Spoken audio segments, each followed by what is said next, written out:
everybody. This is episode 2 of Scotland Inspires. For those of you who don't know, Scotland Inspires is a YouTube series celebrating all the inspiring things that are happening in Scotland, either people who are living in Scotland or are from Scotland. So today we have a very special guest, which is Donna Gibson.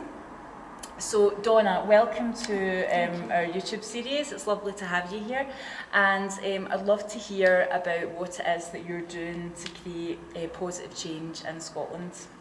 Absolutely, yeah, sure. Great to be here, first of all. Scotland, yay, go Scotland.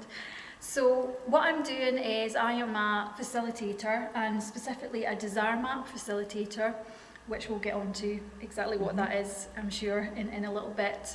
I'm also a life coach and a yoga teacher.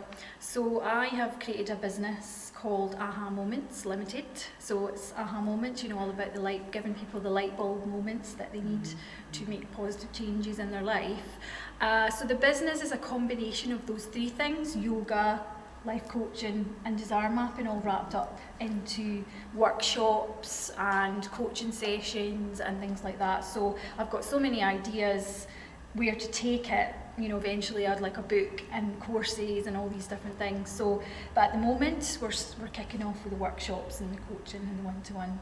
So that's what I'm up to. Great, so much in there. I really love that you are combining different things, different ways of working, different methods that you're really passionate about. I feel like that is going to give you a very unique way of working with people, because Definitely. You're not just working with people using yoga or life coaching or desire mapping, but you're actually combining the three. So there's so many things I'd love to ask you about, Donna, but I suppose one of the first things that I'm quite interested in is, how did you end up being a yoga teacher, being a life coach, and delivering desire mapping? How did that happen? Yeah, I sometimes wonder that myself, actually. Well, my story is probably typical of most people a lot of people in Scotland. I don't have this dramatic, story about, transformation, although it is about transformation, but it's not, this big dramatic story. It's really just your atypical, didn't know what the hell I wanted to do in my life, left school, had no clue what I wanted to go, what direction I wanted to go in. So I picked something, it was almost like eeny, meeny, miny, mo, pick that, go to university, go along with it. It was IT that I did, not that I've got anything against IT, I love IT, but it wasn't really my purpose and passion, as I've discovered now. So went to uni, and then throughout my 20s went from one job to the other, really bored, stiff, because it wasn't what I wanted to do, it wasn't my passion. So I literally floated from job to job, wasn't ever fussed about any of them, didn't really feel it in these jobs. And on top of that as well, I had a great time in my 20s, partying, etc. Had a brilliant time, had so much fun, and I look back in fond memories. But there was always something missing. There was always this gap that was missing, and I always got really frustrated because I felt there was something inside that I wanted to let out, but I was never really sure what that was. Sure. So it was that whole frustration and boredom and feeling I'm stuck, and feeling quite often I got that, is this it? You just think, oh my God, is this what it's going to be for the rest of my life? And that continued throughout my 20s. I've always thought there was something wrong with me, I needed to be fixed. So that's how it led me into personal development, which I'm sure most people go into personal development because they feel there's something wrong with them and they need to be fixed. And that's why I got into it in the first place, please help me, there's something wrong with me, what is it? So that's how I got into it. And then it wasn't, when I was approaching my 30s, I kind of had this quarter life crisis, I freaked out, oh my God, I'm turning 30 and I've not done I'm not exact. I thought I was going to be a rubbish 30-year-old. You know, I was in debt up to my eyeballs, so much debt. I didn't like my job. I was single. I didn't have a house. I didn't have children, car, all the things that you're told that you should have by the time you're 30. So that really made me feel like crap. You know, thinking, I'm nowhere near where I should be, beating myself up about that as well. So I kind of went off on a travelling journey, went to South Korea, taught English for a year, and really had a deep think, just step away from it and think, I really need to think about what it is I want and where I want to take my life. So had a great year in South Korea, saw a different culture and different countries, and it really was exactly what I needed at that point in time. And it's when I came back, I thought to myself, right, I really have to figure out what it is I really want and, go for it, because life is short, and I was thinking, I was really starting to think, you've got to, go for what you want, because life is so short. So I really figured out what I wanted. This is when I got coaching and, really looked deep inside about, my values, etc. I started on a self-love journey as well. So throughout my 30s, I really discovered who I was and really began to love myself and realised that no, there wasn't anything wrong with me. What was wrong was that I didn't take the time to look inside and figure out what it was that I really wanted. So from that came, I loved teaching, I loved yoga, and read Desire Map. Was reading so many personal development books. And the Desire Map was one that really impacted me, and I thought, wow, it blew my mind, and I thought, this is amazing. So all of those things on my journey to where I am now, looking the self-discovery, etc., and looking what my purpose and my passion was, has led me to, do it. And in that process, I got out of debt, which was a weird luck thing that just happened randomly. Got a really good job that allowed me to get out of debt, came at the right time, and it allowed me to, pursue my yoga teaching and my passions and things like that. So it all started to fall really nicely into place when I actually started to take control and take responsibility and look inside. And pursue the things that light you up. So exactly. Thanks. I realised that was quite a difficult thing to ask you to do, to basically summarise your whole life story in a couple of minutes. There's loads of things there that I'm sure people can relate to, but I think and I think potentially part of your story is very typical. I can certainly relate to that. Not really knowing what I wanted to do, asking people, and people saying things like, well, everyone hates their job, so just pick one and get on with it, kind of thing. It doesn't really matter. So that is fairly typical. But what isn't typical is the fact that you listened to that voice inside. So it sounds like that voice within was actually causing you pain, and that's why you started listening to it, because it was shouting, it was saying listen to me, I know what's best for you, stop listening to what's happening out there and start listening to what's happening in here. So that sounds like it's not that typical, because I think often people do have that niggling feeling, but they don't listen to it. And you just stuff it down, which you stuff it down, partying and drinking, like drugs, partying. Just get on with it mentality, Life's shit, so live for the weekends. Everybody's in the same boat, so just get on with it and that sort of thing. So this is part of the reason why I wanted to create this YouTube series, to show people, to share and connect, but also to show people that you don't have to do a job that you really hate.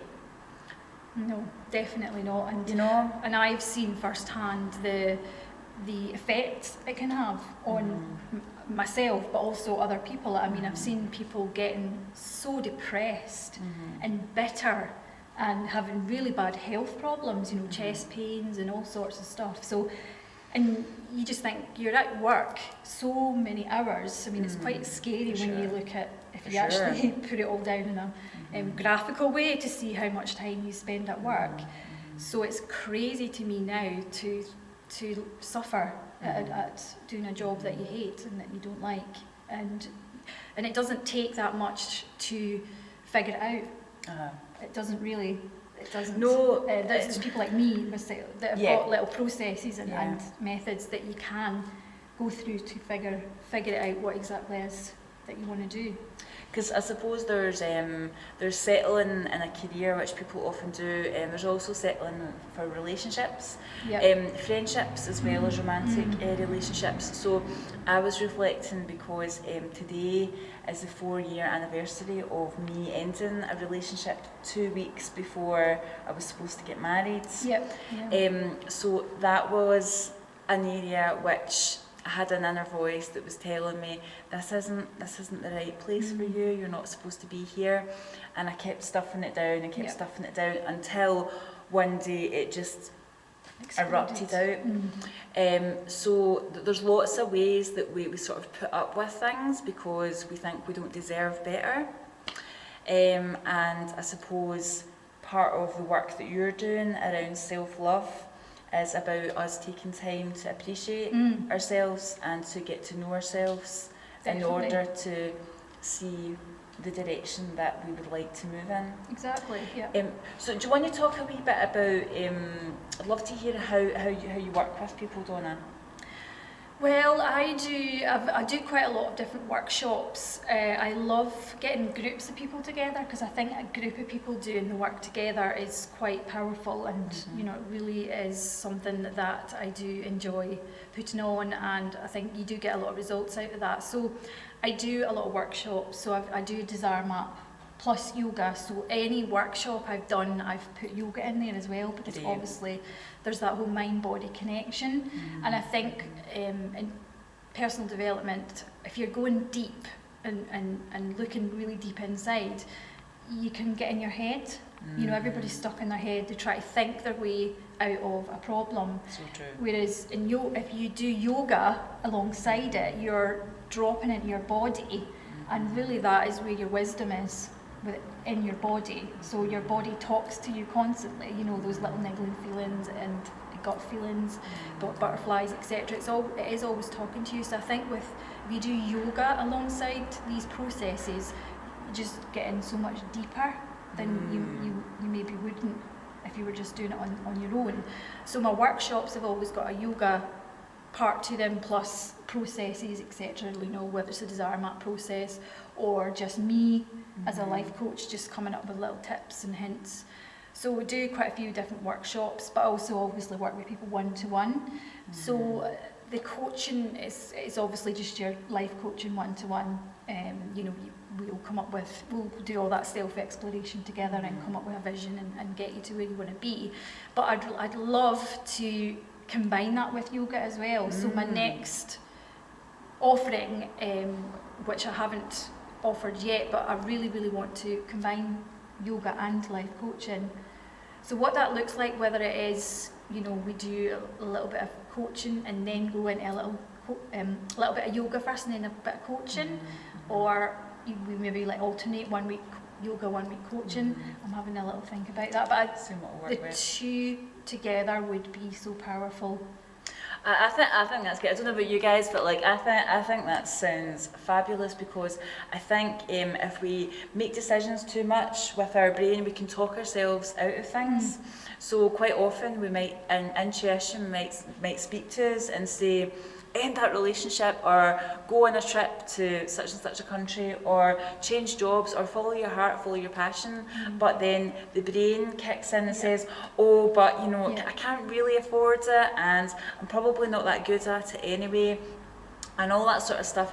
And by the time if you think about things for too long, then you talk yourself out of it. Exactly. So that's been something I've really learned, the importance of listening to that first voice, that first instinct that comes, because often if you feel an idea sort of coming from, it feels like nowhere, that's almost like your inner wisdom coming out, your intuition. Whereas if you try and make too many decisions here, and I'm not saying to not use your brain at all, but I think we tend to, I feel that we tend to make decisions too much up here instead of going to. So I love that you do that. I think that's definitely something different that you're offering that other people aren't. So, and to me that feels like a very wise way of working.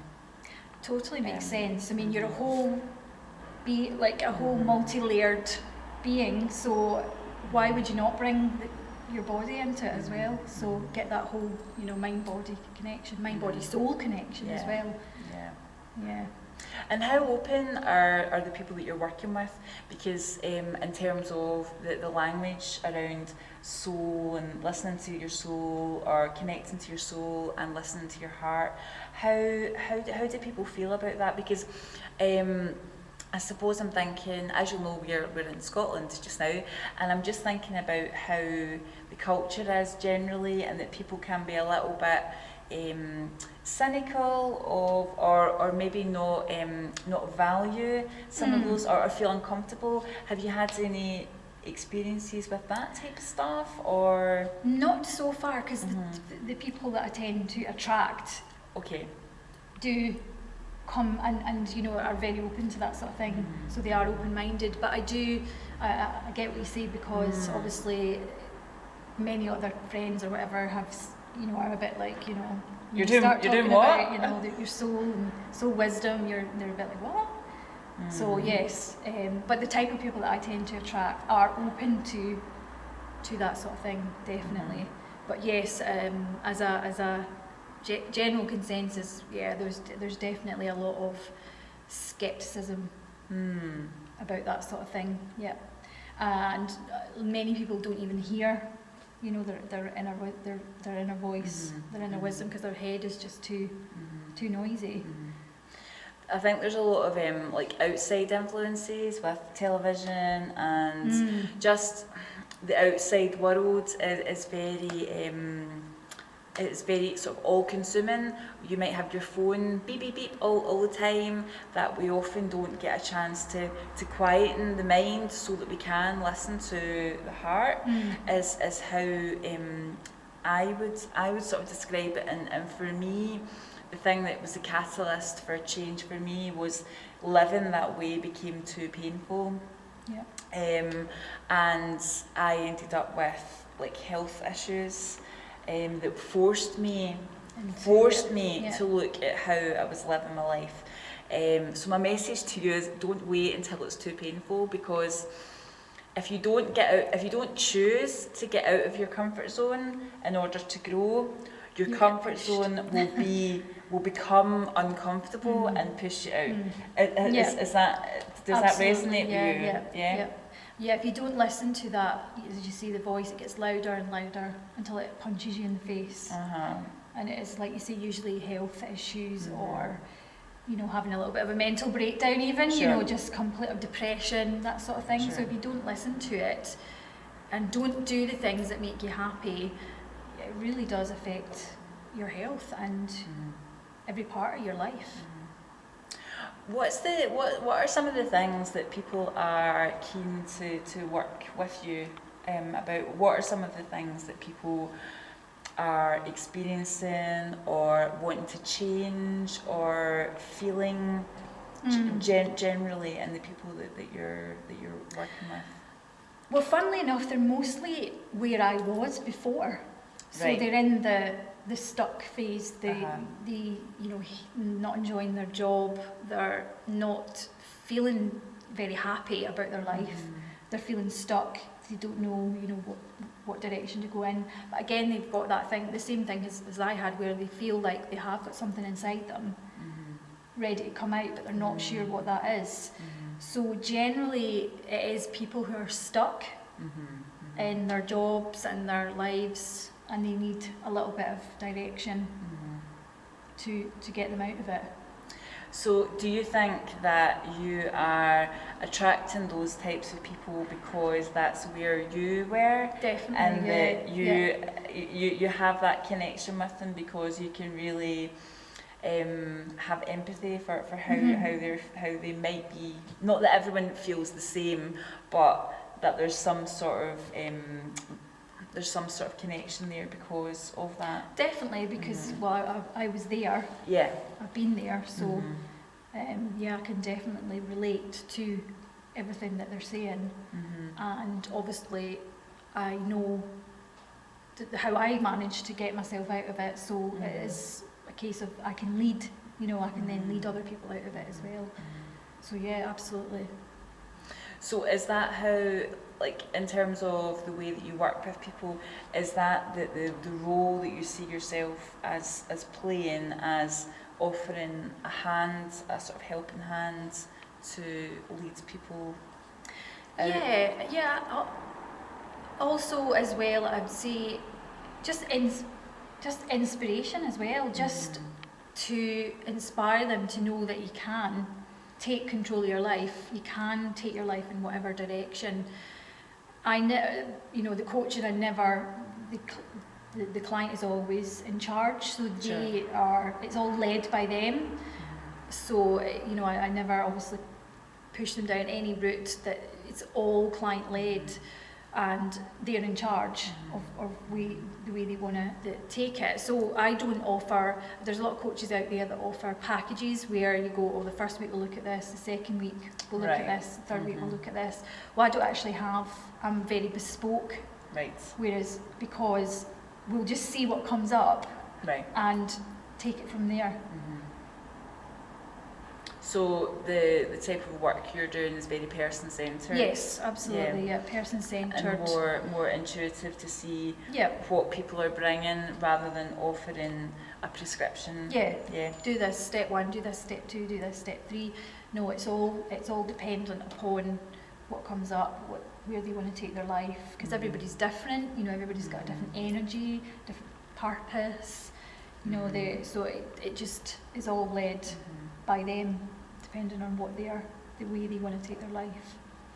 So you mentioned the word purpose there, and earlier on you were talking about something being inside that wants to come out.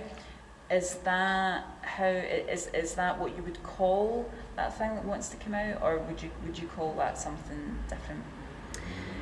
Yeah, I would definitely call it purpose. Absolutely, that need to contribute. Right. I think that's how my personal experience of it, and that's what the direction I went down. And I think most of the people that come to get coaching and want to change their life, it is generally they want to contribute something. They want their life to mean something. They want meaning in their life. So I think everybody needs a purpose in their life, a meaning to their life, and that doesn't have to be something majorly life-changing. You don't have to become the next Gandhi. Or you can. You can if you want. You can, absolutely. You can if you want. That's great, fantastic if you are. But people think purpose is this big grand thing. I'm going to change the world. But of course, I do kind of think that as well. But it can be a lot quieter than that. It can be, you want to bring up your child to be, a woman who loves herself and, is independent. You want to bring it up your family, you want to have a happy family. So it doesn't have to be this big grand thing. It just is, really the theme around it is you're contributing to something. So because really interesting that you were talking about, you mentioned the words meaning and you mentioned the words purpose. Because when you were talking about the thing that's inside, I kept thinking of the quote, and you might have seen me post it, because I post it quite a lot, and I'm not sure who said it actually. It's been quoted as coming from Shakespeare or Picasso, so I don't know who said it, but the purpose of life is to find your gifts. The meaning of life is to give it away. I've heard that one, yeah. So that to me links really closely with what you're talking about, with this thing that people know is inside them, and this thing that really wants to come out, that brings purpose and meaning to their life. I think it's a really beautiful way of putting it.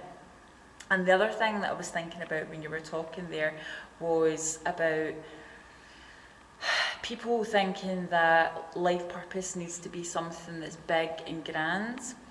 And for me, actually, being a mum who cares and looks after another human being, I think that's one of the most important jobs in the world. It is, and absolutely. I think as women in society, that role sometimes isn't appreciated. It's not so much. So I know what an amazing mum my mum is. I was going to say was, but is, and I know she's watching this. So hi, mum. And she gave me a row for the last episode 1 with Brooke. She said that I fidgeted too much, so I've been trying not to fidget. So I hope I'm doing a good job, mum. So I think it is a really powerful and important role that people have to play. So I really like that you are encouraging people to find what is important and meaningful to them, for them to express that in the world. Exactly, and I think a lot of people as well can use it, or a purpose that they think they should have. I see a lot of these, well, I should want a high-flying chief executive, 3-figure job, but on the pursuit of that, they're really not happy. So that is not their purpose. So I see a lot of people chasing purposes that are not really theirs deep in their hearts. They're just something they think they should have. And of course, chasing other people's chasing other people's goals basically, or their parents or society or whatever. But I do see a lot of people doing that, and that just makes you miserable as well. And I think if you can just be honest and go, well, do you know what, my purpose is to raise a happy family. You're just like, oh, what a relief that is. I don't care about my career in this high-flying job. That is my purpose. And it has been, and that's where I'll find my happiness. So just to, let go of that other shoulds and just, name your purpose. I think that's so important, and I'm so glad that you brought it up, because I see a lot of that in the personal development world, actually. I want to be like such and such, and I want to be like, Tony Robbins, or I want to earn this amount of money, and it's like, do what you want to do. Like, it doesn't matter what I think you should do, or what Donna thinks you should do, or what anybody thinks you should do. It's so important to find and connect with what lights you up, what inspires you, what excites you, rather than following somebody else's path, somebody else's dream, somebody else's goals, somebody else's life. Why would you want somebody else's life? Exactly. And I think, I feel like it's a really big topic actually to think about, but I do see a lot of that in the personal development movement. I definitely see a lot of that, and I just wonder how healthy that is. Well, you're going to end up at the same place, this health issues, depression, feeling like there's something wrong. You're on paper, you're doing, your life's great on paper, and you're following the ladder as laid out by society, but inside you know that there's something wrong. And that is when you can think, God, there is something wrong with me, because I have got, on paper, a great life, but inside you do feel depressed, or you're not happy and stuck, and then you feel guilty. You think, well, why am I feeling like this? Because my life on paper looks amazing. I've went to uni, I've followed my job out of uni, but you're still not happy. And I was a bit like that when I was in the midst of it as well, thinking, I shouldn't be unhappy here. I've got a job, I've got, friends, etc. What's wrong with me? That's where the things, what is wrong with me here? But it does definitely, if you're feeling like that, then there is something in your life that's you're not resonating with. So you've got to definitely take an honest look at where you are and what it is that that's wrong.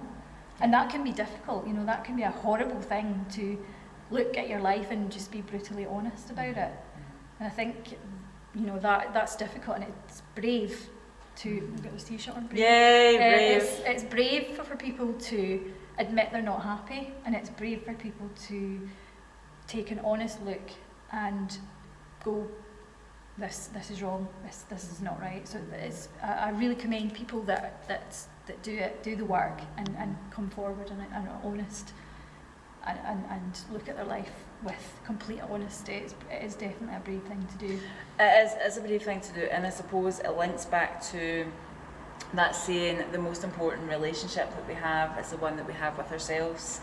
And a lot of the work that I do is around authenticity, being authentic, but the first person that you need to be authentic with is yourself. Yeah. And it is hard. It is hard, and that's why I think having a life coach, having someone who's there for you, that can help you by holding a hand, moving forwards, and encouraging you to value yourself enough to spend the time getting to know and looking within. So that's why I think actually we've seen a rise in these types of professions, because more and more people are needing it, basically. It's definitely needed. We have huge amounts of people accessing support for mental health issues in the UK, yet we're one of the richest countries in the world. So clearly money doesn't bring happiness. And it's not just people who don't have money within our society that are accessing support services for mental health issues. So I think that is a sign that something's definitely isn't right. It's there. These types, life coaching, etc., is definitely needed, and I think it's not so prominent in Scotland, but it is an up and coming thing. Whereas in America, life coaching is huge. Huge. Everybody's got a coach. About 5 different coaches for the 5 different things. So, whereas in the UK, not so much. And I think people are still a bit, what's a life coach going to do for me? But I think if you experienced it, which we have, it is very a transformation.